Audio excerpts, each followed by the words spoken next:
Assalamu alaikum, welcome na karibuni tena Shuna's Kitchen, na leo tutaangalia jinsi ya kutengeneza mayonnaise.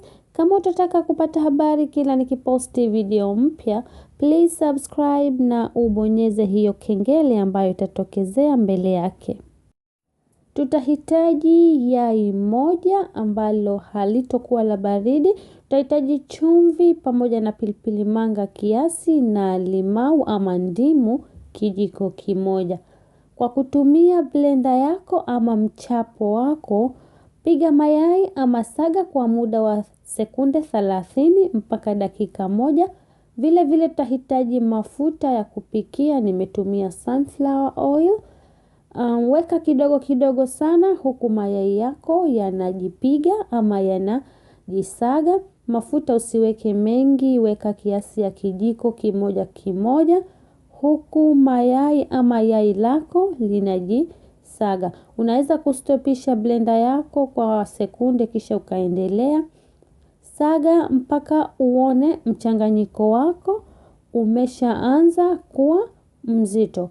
Hakikisha kipindi hicho bado unaweka mafuta kidogo kidogo. Ukiona imesha kuwa nzito kama hivyo ama imeshaelekea kuwa nzito, iangalie kwanza kuhakikisha kama mnavyoona imeshaanza kuwa nzito.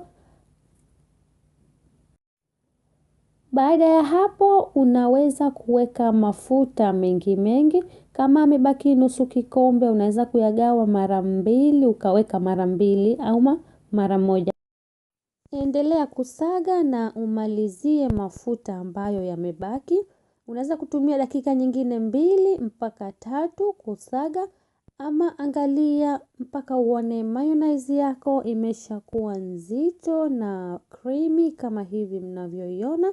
Basi mayonnaise yako tayari kwa kutumia. Unaweza kula na chipsi, unaweza kufanyia salad, unaweza kufanyia sandwich, vile ambavyo mwenyewe utapenda. Asanteni sana kwa kuangalia. I hope umefaidika na hii video japo kidogo. Kama umependa, please usisahau kulike, comment na kushare hii video na marafiki zako. Pia subscribe na ubonyeze hiyo kengele ambayo itatokezea mbele ya neno subscribe, na usiwache kuangalia video nyingine. Asanteni sana.